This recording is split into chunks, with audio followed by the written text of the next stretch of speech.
Selamat pagi Bapak Ibu dan dikasih Tuhan, Shalom, damai sejahtera dalam nama Tuhan Yesus menyertai Bapak Ibu dan saudaraku semuanya di pagi hari ini. Tema renungan kita pagi hari ini adalah Daud terkapar karena dosa, yang terambil dari 2 Samuel 11 ayat 1 sampai 27 saudara. Bapak Ibu yang dikasih Tuhan, ada oknum yang tak kenal takut. Mau rakyat biasa, mau jenderal, bahkan presiden sekalipun. Dia tak kenal ampun. Mau anak-anak, ibu-ibu, bapak-bapak, mbak-mbak, bahkan yang sudah antri menghadap Allah saja disikat juga. Enggak kenal lelah saudara. Pagi, siang, sore, malam, kerja dan kerja terus. Dan enggak kenal menyerah. Dia coba dan coba sampai dia dapatkan. Siapa dia? Dia adalah si dosa saudara. Pagi hari ini kita mau merenungkan salah satu korban dari ketidaktakutan dan kengeyelan si dosa, yaitu Raja Daud saudara.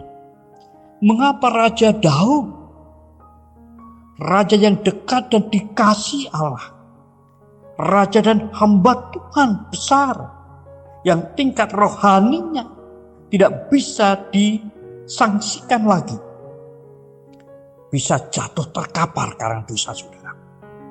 Karena yang pertama saudaraku, karena Daud terlena.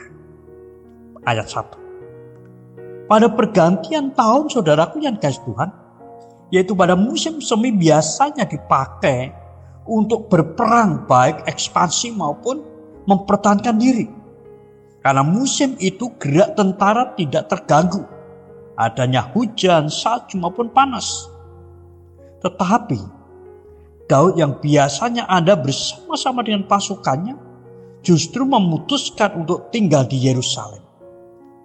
Daud beristirahat, Daud bersantai-santai di istana.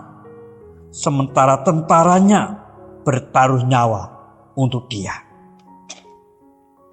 Bapak yang dikasih Tuhan, mungkin saja Daud yakin bahwa Yoab sanggup mengalahkan Bani Amon. Karena kemenangan demi kemenangan yang diraih tentaranya telah membuat Daud terlena saudara. Rasul Petrus berkata, sadarlah dan berjaga-jagalah. Lawanmu si iblis berjalan berkeliling sama seperti singa yang mengaum-ngaum dan mencari orang yang dapat ditelannya. 1 Petrus 5 ayat 8 saudara. Tidak ada yang bisa meragukan kualitas rohani Daud hamba Allah itu. Nah, Daud yang memiliki tingkat rohani yang betul luar biasa ini terkapar karena dosa. Terkapar karena terlena. Menjadi suatu pelajaran bagi setiap kita saudara. Sehebat, setinggi apapun rohani kita, jika kita lengah akan jatuh juga. Umpan yang dipakai si iblis bisa saja wanita yang cantik-cantik, manis-manis, seksi-seksi seperti Batseba. Bisa juga jabatan, bisa juga kekuasaan, bisa juga harta benda atau ketenaran, popularitas. Ingat saudaraku yang dikasihkan kata Allah kepada Kain. Si dosa sudah di depan pintu. Ia sangat menggoda engkau. Tetapi engkau harus berkuasa atasnya. Kejadian 3 ayat 7 saudara. Nah Bapak Ibu yang dikasihkan supaya kita tidak jadi korban si dosa seperti Daud. Jangan lengah. Terus berjaga. Dengar sabdanya. Terus dekatkan diri padanya dalam doa dan pujian. Itu yang pertama. Yang kedua saudaraku yang Tuhan, mengapa Daud jatuh ke dalam dosa? Terkapar teramat dalam. Karena Daud beri kesempatan dosa untuk masuk. Ayat 2 sampai dengan 5 saudara. Ketika Daud bangun dari pembaringannya, ia berjalan-jalan di atas sotoh istana. Dan dilihatnya seorang perempuan sedang mandi. ia sangat elok rupanya. Nah, Bapak Ibu dan dikasih Tuhan, di sini Daud memberi peluang iblis berkuasa atas mata dan hatinya. Sehingga Daud hanyut dalam permainan iblis. Bahkan ketika diberitahu siapa si Batseba yang elok rupanya itu, yang telah memikat hatinya, yang tidak lain adalah cucu dari penasihatnya sendiri. Bahkan dia adalah istri dari salah satu dari 30 pahlawan terbaiknya, yaitu Uria. Namun ia tetap nekat memanggilnya dan menidurinya. Daud masuk dalam perangkat iblis, saudara. Nah, Bapak Ibu dan kasih Tuhan, belajar dari kasus Daud. Kita tidak boleh memberi kesempatan sekecil apapun untuk iblis berkuasa atas kita. Berapa banyak anak-anak Tuhan jatuh. Berapa banyak aktivis-aktivis gereja jatuh. Berapa banyak pemimpin-pemimpin gereja jatuh. Berapa banyak pendeta, berapa banyak pastor jatuh. Rasul Paulus berkata, kenakanlah seluruh perlengkapan senjata Allah, supaya kamu dapat bertahan melawan tipu muslihat iblis. Efesus 6:11. Tutup rapat-rapat pintu hatimu dan pikiranmu untuk iblis.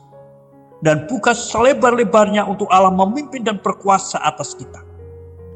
Dengan terang Allah, kita akan mampu mengalahkan tipu daya iblis yang hendak membinasakan kita. Itu yang kedua. Yang ketiga, saudaraku yang kasih Tuhan, mengapa Daud jatuh ke dalam dosa? Mengapa Daud terkapar teramat dalam dosa? Karena Daud kompromi dengan dosa. Ayat 6-27, saudara. Ketika Daud meniduri Batseba dan hamil, ia tidak segera menyadari atas dosa-dosanya dan bertobat pada Allah. Tetapi justru Daud mengikuti pola kerja si dosa. Daud berusaha untuk menutupi aibnya, menutupi dosanya, dengan memanggil pulang Uria dari medan peperangan.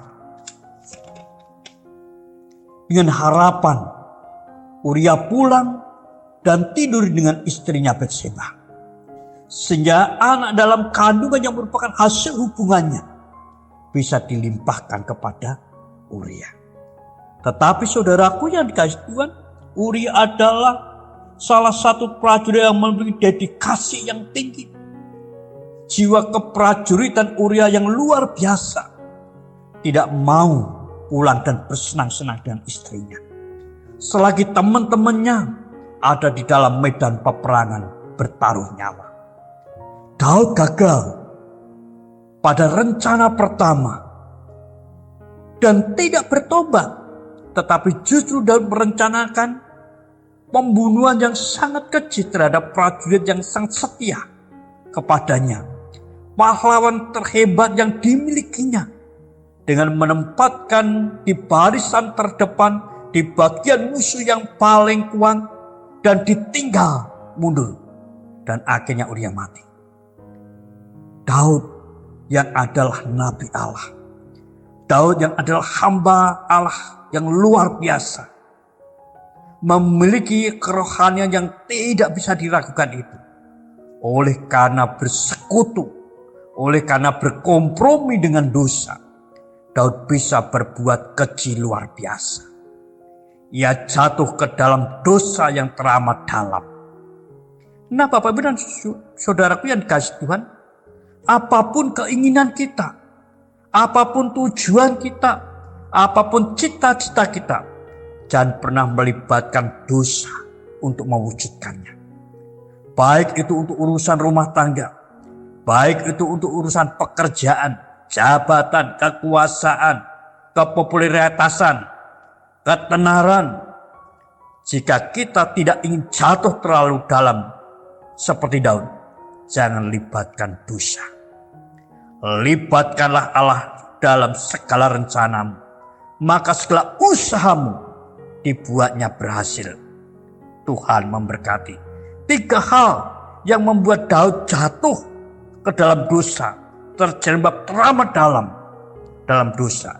Yang pertama karena Daud lalai, Daud lengah. Yang kedua karena Daud memberi kesempatan dosa untuk berkuasa. Dan yang ketiga, Daud berkompromi dengan dosa. Tuhan Yesus memberkati Bapak dan saudaraku semuanya. Selamat pagi, selamat beraktivitas. Tetap jaga kesehatan, jaga jarak aman, cuci tangan pakai sabun. Senantiasa bersukacita dan bersyukurlah selalu. Tuhan memberkati. Amin.